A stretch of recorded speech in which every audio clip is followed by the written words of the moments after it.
Hello good morning student. जैसा कि आप लोग मुझे जानते ही हैं, मैं सत्यम कुमार श्रीवास्तव आपका सत्यम केमिस्ट्री क्लासेज यूट्यूब चैनल में स्वागत करता हूं।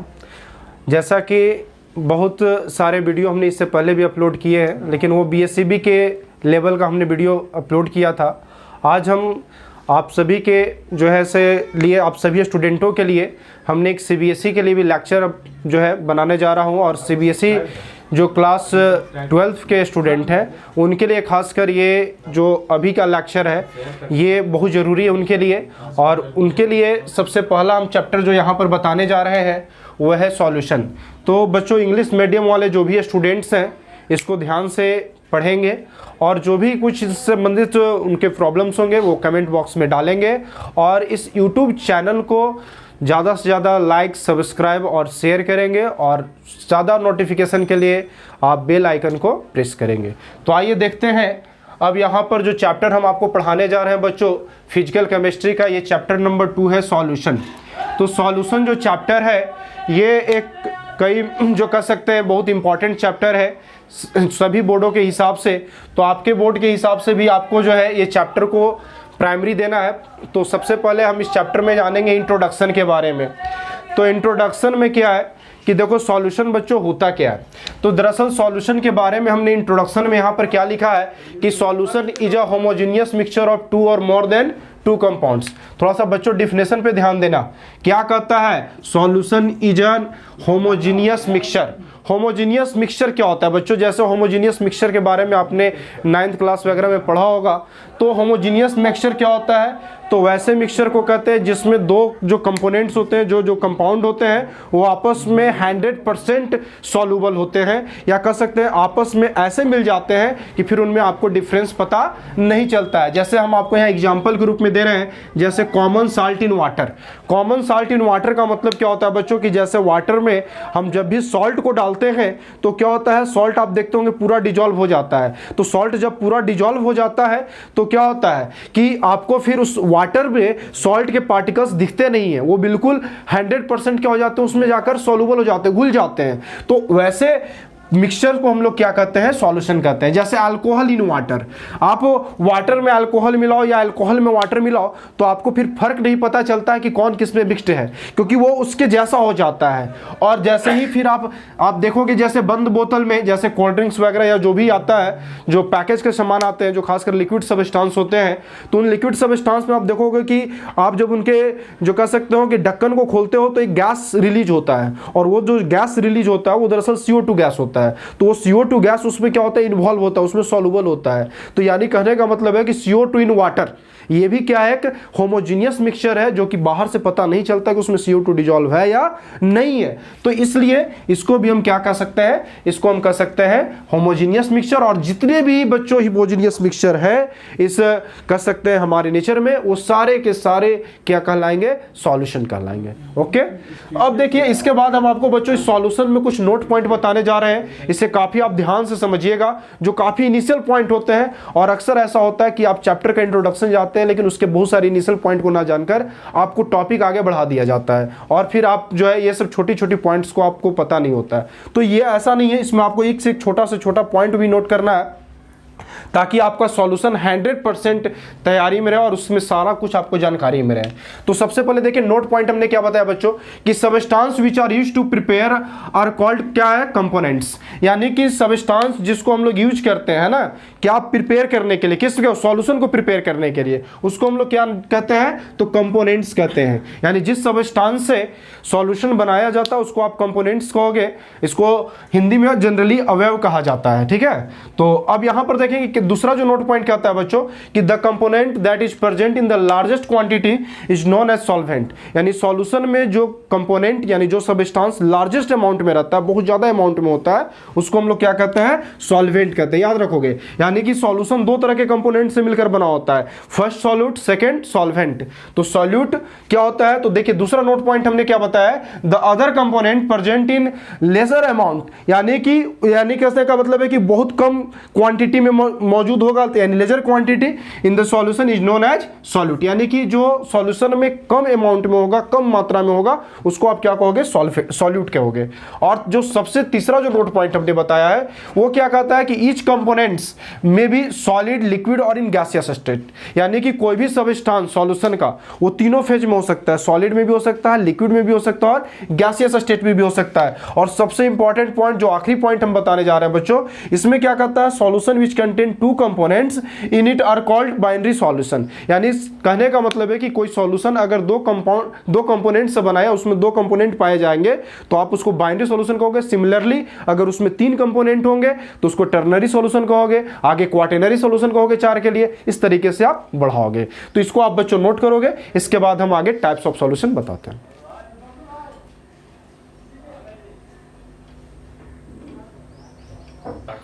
अब देखो बच्चों, अब इसके बाद हम लोग जानेंगे जो सबसे इंपॉर्टेंट है आपके लिए, जिसमें खासकर आप कंफ्यूज हो जाते हो अक्सर कि सॉल्यूशन को कितने टाइप्स में क्लासिफाइड किया गया, यानी कि क्लासिफिकेशन ऑफ सॉल्यूशन। तो बच्चों देखो, अलग अलग बुक्स में अलग अलग आपको थॉट्स दिए जाएंगे, किसी में 7 टाइप्स, किसी में 8 टाइप्स, लेकिन हम आपको बताएंगे टोटल 9 टाइप्स में। और यही टोटल टाइप्स होते हैं सॉल्यूशन के, जो कि आप आगे जाकर भी आप इसको हायर क्लासों में सीखोगे। तो देखो, सॉल्यूशन को generally on the basis of solid, liquid and gaseous state of components, है ना, solution are classified in 9 types. और जो 9 टाइप्स है वो ये है। तो बच्चों देखो, इस कॉलम को हम आपको समझाते हैं। जैसे देखो, सॉल्यूशन तो 3 टाइप्स के बनेंगे बच्चों, या तो सॉलिड फॉर्म में होगा, या तो लिक्विड फॉर्म में होगा, या तो गैसियस फॉर्म में होगा। लेकिन ये solid form, gaseous form, liquid form, इनमें 3 टाइप्स के हो जाएंगे। और इसी चीज को आपको समझना है, थोड़ा ध्यान से समझना, ठीक है। तो जैसे देखो, हमने सबसे पहले क्या बच्चों किया है, तो देखिए कॉलम हमने क्या बनाया, टाइप्स ऑफ सॉल्यूशन लिखा है, इसे सॉल्यूट लिखा है, सॉल्वेंट लिखा है और कॉमन एग्जांपल लिखा है, जिससे आपको समझ में आ जाए कि ये किस टाइप का जो है सॉल्यूशन होगा। तो देखिए, सबसे पहले हम सॉलिड सॉल्यूशन में क्या करते हैं कि हम सॉलिड को लेते हैं सॉल्वेंट के फॉर्म में। सॉल्वेंट आपको पता है लार्जेस्ट क्वांटिटी में जो सॉल्यूशन में मौजूद होता है। तो सॉलिड में हम क्या मिला रहे हैं पहले बच्चों? सॉलिड, यानी कि मेरा सॉल्वेंट भी सॉलिड है और उसमें मिलाया गया सबस्टेंस भी क्या है? सॉलिड है। तो अब यहां पर जो आपको हम एग्जांपल देने आ रहे हैं कि कॉपर डिजॉल्व इन गोल्ड। अब आपको लगा कॉपर डिजॉल्व इन गोल्ड, तो बिल्कुल आप कोई भी देखो, गोल्ड का जो भी बनता है, जो ऑर्नामेंट्स जो बनते हैं वो प्योर गोल्ड के नहीं होते हैं। उसमें क्या होता है, अगर 24 कैरेट अगर गोल्ड कहा जाता है प्योर गोल्ड, तो आपके जो ऑर्नामेंट्स वाले गोल्ड होते हैं वो 24 कैरेट नहीं होते, या तो 22 कैरेट होते हैं, या 20 कैरेट होते हैं, या 18 कैरेट होते हैं। तो अब आपको लगा ये 24 तक कवर कैसे किया जाता है? तो समझो कि जितना उसमें कम रहा है गोल्ड, उतना उसमें कॉपर मिक्स किया जाता है। तो यानी कि पता तो नहीं चलता कि उसमें कॉपर मिक्स्ड है। तो यही तो है प्योर मिक्सचर, यही है होमोजीनियस मिक्सचर, जिसमें आपको सबस्टेंस घुल जाए तो पता ना चले। तो यहां कॉपर डिजॉल्व इन गोल्ड, यानी कि सॉलिड में सॉलिड का डिजॉल्वेंट। बात समझ में आ रहा है? अब इसी तरह से बच्चे लेंगे, सॉलिड में हम लिक्विड डिजॉल्व कराएंगे और तब बताएंगे कि कौन सा एग्जांपल होगा। तो देखो, कॉपर डिजॉल्व इन गोल्ड, यानी कि ये ऑर्नामेंट्स में यूज होता है और ये सॉलिड का एग्जांपल हो गया। अगर सॉलिड में हम लिक्विड को मिलाएं, लार्ज अमाउंट सॉलिड हो, उसमें कम अमाउंट लिक्विड हो, तो इसका एग्जांपल देखो बच्चों, हमने लिखा है amalgam of mercury with sodium. Amalgam दरअसल एक मिक्सचर का नेम है बच्चों। और जैसे कोई भी अगर आप मेटल को, अगर पारा जो मेटल अगर क्या करते हो, मिक्स कराते हो, चाहे सोडियम को मिक्स कराओ, चाहे जिंक को मिक्स कराओ, चाहे जो भी, अगर किसी भी सबस्टेंस में अगर आप पारा मिक्स कर रहे हो किसी भी मेटल में, तो दरअसल मिक्सचर को एमलगम कहते हैं। तो यहाँ हमने एग्जाम्पल दिया है कि सोडियम में अगर हम पारा को मिक्स कराते हैं तो क्या है? एमलगम है। और सॉलिड इन लिक्विड कैसे है? क्योंकि सोडियम सॉलिड स्टेट में होता है बच्चों, और मरकरी जो है वो लिक्विड स्टेट में होता है। तो बताओ, सॉलिड में लिक्विड का मिक्सचर हुआ ना। अब इसके बाद देखो बच्चों, क्या कहता है सॉलिड में गैस। तो जैसे देखो, पीडी मेटल का नाम सुना होगा तुमने, प्लैटिनम मेटल। तो प्लैटिनम मेटल के अगर आप सरफेस के पास से अगर H2 गैस को पास करोगे तो H2 गैस को क्या करता है? एब्जॉर्ब कर लेता है। तो ये जो एब्जॉर्बिशन होता है यहां पर, इसको आप क्या कहोगे कि एक तरह से गैस को क्या कर रहा है? अपने सरफेस पे ऑब्जॉर्व कर ले रहा है। तो इसका मतलब है कि यहां पर सॉलिड में गैस का ये क्या आ रहा है? सॉल्यूशन आ रहा है। ठीक है बच्चों, इस तरह से ये देखो 3 टाइप जो है सॉलिड सॉल्यूशन के हो गए। यानी सॉलिड सॉल्यूशन में 3 टाइप के हैं, इसलिए क्योंकि देखो सॉलिड सॉल्यूशन इसको हम क्यों कर रहे हैं? क्योंकि देखो सॉल्वेंट, एक चीज याद रखना बच्चों, जिस नेचर का सॉल्वेंट होगा आपका सॉल्यूशन उसी नेचर का बनेगा। क्यों? क्योंकि आपको पता है कि सॉल्वेंट लार्जेस्ट क्वांटिटी में सॉल्यूशन में पाया जाता है, और जिस तरह का लार्जेस्ट क्वांटिटी होगा सॉल्यूशन में, उस सॉल्यूशन का फिजिकल स्टेट भी वही होगा। अब देखो बच्चों, हम दूसरा सॉल्यूशन लिक्विड सॉल्यूशन पे आते हैं। तो 3 टाइप्स तो इसमें हो गए। अब देखो, अगर हम लिक्विड्स को लेते हैं सॉल्वेंट के फॉर्म में और उसमें हम सॉलिड मिक्स करते हैं, बहुत सारे कॉमन एग्जांपल आपके, है ना। कॉमन साल्ट इन वाटर, यहाँ हमने लिया ग्लूकोज डिजॉल्व इन वाटर, है ना। ग्लूकोज को गुला दो, चीनी को गुला दो, किसी चीज को गुला दो, अगर वाटर में वो डिजॉल्व हो रहा है, होमोजेनियस मिक्सचर बन रहा है, तो क्या है, सॉल्यूशन है। इस तरह से लिक्विड में लिक्विड आपको डिजॉल्व कराना है, तो ethanol is dissolve in water. तो इथेनॉल क्या है, अल्कोहल। इनकेस इसको क्या कहा जाता है, जनरली हम लोग जनरल अल्कोहल भी कर सकते हैं। तो अल्कोहल को वाटर में डिजॉल्व करा रहे हो, इसका मतलब क्या, लिक्विड का वो सॉल्यूशन आप बना रहे हो। लिक्विड में आपको क्या मिलाना है इस बार, गैस। तो जैसे हमने बताया था आपको, बहुत सारे गैसेज ऐसे बच्चे होते हैं जो इजिली क्या होते हैं, लिक्विड में घुल जाते हैं। जैसे हमने बताया था सॉफ्ट ड्रिंक्स में, उसमें क्या होता है कि वाटर में क्या डिजॉल्व होता है, CO2। तो CO2 डिजॉल्व विद वाटर, ये किसका एग्जाम्पल हो जाएगा, लिक्विड में गैस का, क्योंकि वाटर लिक्विड हो गया और CO2 क्या हो गया, गैस हो गया। तो 3 एग्जाम्पल हो गए बच्चे लिक्विड सॉल्यूशन के। तो 3 6 एग्जाम्पल तो हो गए। अब आएंगे गैसियस सॉल्यूशन पे। तो गैसियस सॉल्यूशन में हमको क्या रखना पड़ेगा, सॉल्वेंट, बिल्कुल गैस रखना पड़ेगा, क्योंकि आपको पता है कि जिस नेचर का सॉल्यूशन है यानी कि उसमें उसी नेचर का सॉल्वेंट प्रेजेंट है। तो अगर हम गैस में सॉलिड डिजॉल्व कराते हैं तो कैम्फोर इन नाइट्रोजन गैस, अगर कैम्फर यानी कि इसको कहते हैं हम लोग जनरली कपूर को कहते हैं हिंदी में, इसको कपूर कहते हैं। और नाइट्रोजन गैस में अगर आप उसको मिक्स कर रहे हो तो ये क्या कहलाएगा, सॉलिड है ये, और ये क्या है, गैस है। तो गैस इन सॉलिड बिल्कुल है, देखिए गैस इन सॉलिड, यानी कि ये चीज हमेशा याद रखना है। सॉल्वेंट में कौन डिजॉल्व होता है, ये सॉल्यूट डिजॉल्व होता है। तो गैस में सॉलिड डिजॉल्व हो रहा है, तो ये किसका एग्जांपल हो जाएगा, गैस इन सॉलिड सॉल्यूशन। ठीक है। अब इस तरह से लिक्विड को गैस में डिजॉल्व कराना है, तो लिक्विड को गैस में डिजॉल्व कराना है, तो लिक्विड को गैस में, तो क्लोरोफॉर्म जनरली क्या होता है बच्चों, तो एक लिक्विड फॉर्म में पाया जाता है। जनरली आप इसको, अगर आप इसका स्मेल लेना चाहते हो या फिर अगर इसका आप देखना चाहते हो कैसा टेस्ट होता है, तो आप कफ सिरप का जो स्मेल होता है दरअसल क्लोरोफॉर्म का होता है। ठीक है। तो क्लोरोफॉर्म में हम क्या मिलाते हैं, नाइट्रोजन गैस, यानी नाइट्रोजन गैस में अगर हम क्लोरोफॉर्म को मिक्स करेंगे, यानी कि हम क्या कर रहे हैं, गैस में क्या मिक्स कर रहे हैं, हम लिक्विड को मिक्स कर रहे हैं, तो ये क्या हो जाएगा, लिक्विड इन गैस एग्जांपल। और लास्टली है गैस में गैस को डिजॉल्व करना। तो गैस में गैस को डिजॉल्व करना, तो आप बड़ा सिंपल एग्जांपल दे सकते हो, एयर तो बहुत सारे गैसों का होमोजेनियस मिक्सचर है, लेकिन उससे भी आप एग्जांपल दे सकते हो। और हमको ये भी एग्जांपल दे सकते हैं कि नाइट्रोजन और ऑक्सीजन गैस का मिक्सचर, ये दोनों गैस को मिला देंगे तो ये क्या हो जाएगा, गैस इन गैस सॉल्यूशन। ठीक है बच्चों, तो इस टाइप्स को आप नोट कर लोगे और याद रखो। देखो बच्चों, तो अब इसके बाद जो हमने सॉल्यूशन का क्लासिफाइड किया, इसके बाद जो बच्चों टॉपिक है आपका वो है concentration of solution. Concentration of solution का मतलब क्या होता है बच्चों, तो देखो कंसंट्रेशन ऑफ सॉल्यूशन को आप स्ट्रेंथ ऑफ सॉल्यूशन भी कर सकते हो, है ना, सॉल्यूशन की ताकत। तो सॉल्यूशन की ताकत किसमें छिपी हुई है, स्ट्रेंथ किसमें छिपा हुआ है, तो नंबर ऑफ सॉल्यूट पे। सॉल्यूट जितना उसमें डिजॉल्व होगा सॉल्यूशन सॉल्वेंट में, समझो कि सॉल्यूशन उतना ही ज़्यादा उसका स्ट्रेंथ होगा, उतना ही ज़्यादा वो स्ट्रांग होगा।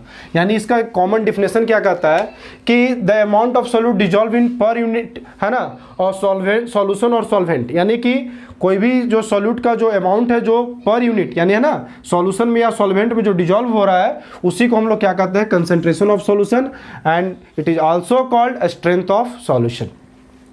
इसके क्या होते हैं मेजर करने के बच्चों, देखो बहुत सारे टाइप्स होते हैं, बहुत सारे मेथड्स होते हैं, जिसमें सबसे पहला हम आपको मेथड्स बताने जा रहे हैं वो है एज फॉर्म ऑफ परसेंटेज। आप सॉल्यूशन की स्ट्रेंथ को परसेंटेज के फॉर्म में भी दिखा सकते हो, यानी कंसंट्रेशन, सबसे पहले हम कंसंट्रेशन को परसेंटेज के फॉर्म में दिखाएंगे, या तो अकॉर्डिंग टू मास, आगे बताएंगे अकॉर्डिंग टू वॉल्यूम, फिर या तो अकॉर्डिंग टू मास वॉल्यूम, दोनों। ठीक है। तो सबसे पहले हम आता है बच्चों परसेंटेज के फॉर्म में, जब हम कंसंट्रेशन को दिखाते हैं तो आता है मास परसेंटेज। देखो वेट बाई वेट लिखे, इसका मतलब समझते हो बाबू, इसका मतलब क्या होता है कि देखो ये जो पहला लाइन लिखा हुआ है सॉल्यूट के लिए और दूसरा जो लिखा हुआ है सॉल्वेंट के लिए, यानी कि यहां पर हम सॉल्यूट का भी वेट लिखेंगे और सॉल्वेंट का भी वेट ही का जिक्र करेंगे, है ना, ये नहीं कि इसका वॉल्यूम का जिक्र कर देंगे, ये चीज हमेशा नोट करना। W/W का मतलब वेट बाई वेट, यानी सॉल्यूट का भी वेट और सॉल्वेंट का भी वेट। ठीक है। तो मास परसेंटेज में देखो क्या कहता है, इसको रिप्रेजेंट किया जाता है ना, mass of component present in 100 gram of solution, यानी इसको आप कर सकते हो, इसको डिफाइन आप कर सकते हो, है ना, कि अकॉर्डिंग टू द मास, है ना, the amount of component present in पर 100 gram of solution is called mass percentage. ठीक है। अब मास परसेंटेज निकालते कैसे हैं बच्चों कंपोनेंट का, तो मास परसेंट निकालने का जो फॉर्मूला होता है उसमें देखो mass of component in the solution, यानी कि जो मास कंपोनेंट जो ना, जो कंपोनेंट का जो मास सॉल्यूशन में प्रेजेंट है, और बाय क्या है, टोटल मास ऑफ सॉल्यूशन, जो सॉल्यूशन का टोटल मास है, इनटू 100 से इसलिए मल्टीप्लाई किए बच्चों, क्योंकि आपको पता है परसेंटेज का मतलब ये होता है प्रतिशत, इसका मतलब होता है प्रत्येक 100 में, यानी कि पर 100 पार्ट्स में, इसलिए इंटू 100 हमने किया है। फॉर एग्जाम्पल देखो कभी कभी क्या होता है, बहुत सारे न्यूमेरिकल्स आते हैं बच्चों जिसमें क्या होता है कि स्टेटमेंट दिया रहता है, आपको उसका मीनिंग बताना होता है, और ये मीनिंग हम बताने जा रहे हैं आपको अकॉर्डिंग टू W/W यानी कि वेट बाई वेट से। तो सबसे पहले अगर देखिए इस स्टेटमेंट को पढ़िए तो लिखा हुआ है 10% aqueous solution of glucose. 10% aqueous solution of glucose का मतलब क्या है? एक्वस सॉल्यूशन, एक चीज बच्चों देखो यहाँ पर ध्यान देना थोड़ा सा, एक्वस सॉल्यूशन इसको हम बता देते हैं। देखो सॉल्यूशन को जनरली एक्वस और नॉन एक्वस में भी दो टाइप्स बताए गए हैं, ठीक है। तो इसको हमने आपको उस टाइप्स में तो नहीं रखा था, लेकिन यहां पर जब आ गया तो इसको हम क्लियर कर देते हैं। एक्वस सॉल्यूशन का मतलब सीधा सा मतलब है बच्चों कि वैसा सॉल्यूशन होगा, है ना, कह सकते हैं दो solution which contain solvent as form of water, यानी कि जिसमें वाटर प्रेजेंट हो जिस सॉल्यूशन में, उसको एक्वस सॉल्यूशन यानी एक्वस सॉल्यूशन ऑफ ग्लूकोज। जिसका मतलब कि ग्लूकोज में जो है ना किसमें घुला हुआ है, किसमें डिजॉल्व है, तो इसमें वाटर डिजॉल्व है, यानी वाटर में ग्लूकोज घुला हुआ है, इसलिए इसको हम कहते हैं एक्वस सॉल्यूशन ऑफ ग्लूकोज। तो यानी कि मास ऑफ सॉल्यूशन यहां पर क्या है बच्चों, तो 100 ग्राम लेंगे, क्योंकि परसेंटेज के हिसाब से आप सॉल्यूशन का मास क्या लोगे, पर 100, तो 100 ग्राम हो जाएगा। उसमें ग्लूकोज कितना परसेंट है, 10%, तो 100 का 10% कितना होगा, 10, तो 10 ग्राम। और दूसरा चीज है इसमें क्या मौजूद है, वो है एक्वस सॉल्यूशन, इसका मतलब इसमें सॉल्वेंट कौन है, वाटर। तो वाटर का जो है अमाउंट कितना हो जाएगा, तो 100 - 10। ऐसा इसलिए बच्चों की एक चीज आप याद रखना, थोड़ा सा इधर जो है यहाँ पर ध्यान देना। हम एक चीज आपको नोट बता रहे हैं, ये काफी इंपॉर्टेंट है आपके लिए, कि जो सॉल्यूट होते हैं बच्चों और जो सॉल्वेंट होते हैं, इन दोनों के अमाउंट को अगर ऐड कर दोगे तो वो सॉल्यूशन के इक्वल होते हैं, क्योंकि यही दो कंपोनेंट से मिलकर क्या बनता है, सॉल्यूशन बनता है। तो यहाँ पर हमने इसी चीज का जिक्र किया बच्चों कि ग्लूकोज का जब अगर उसमें अमाउंट 10 ग्राम है तो वाटर कितना होना चाहिए, 100 - 10 यानी कि 90 ग्राम, और दोनों को ऐड करोगे तो 100 के इक्वल हो जाएगा। और ये है मास परसेंटेज, इसको बच्चों जल्दी से नोट कर लो। और इसके बाद जो है वॉल्यूम परसेंट और मास वॉल्यूम परसेंट बता। देखो बच्चों अब इसके बाद जैसे हमने पहला बताया एच फॉर्म ऑफ परसेंटेज में, कंसंट्रेशन में सबसे पहले था मास परसेंटेज, दूसरा है इसके बाद आपका वॉल्यूम परसेंटेज। यानी कि यहाँ पर आप जैसा कि जान रहे हो, समझ में भी आ रहा होगा कि यहाँ हम सॉल्यूट का भी वॉल्यूम रखेंगे और सॉल्वेंट का भी वॉल्यूम रखेंगे और सॉल्यूशन को भी वॉल्यूम में ही मेजर करेंगे। तो कहता ही है देखिए कि it represents volume of A component in 100 ml of solution, यानी कि प्रत्येक 100 ml सॉल्यूशन में जो सॉल्यूट डिजॉल्व है, जितना सॉल्यूट का या कंपोनेंट का जो कह सकते हैं वॉल्यूम डिजॉल्व है, उसी को आप कहोगे वॉल्यूम परसेंटेज।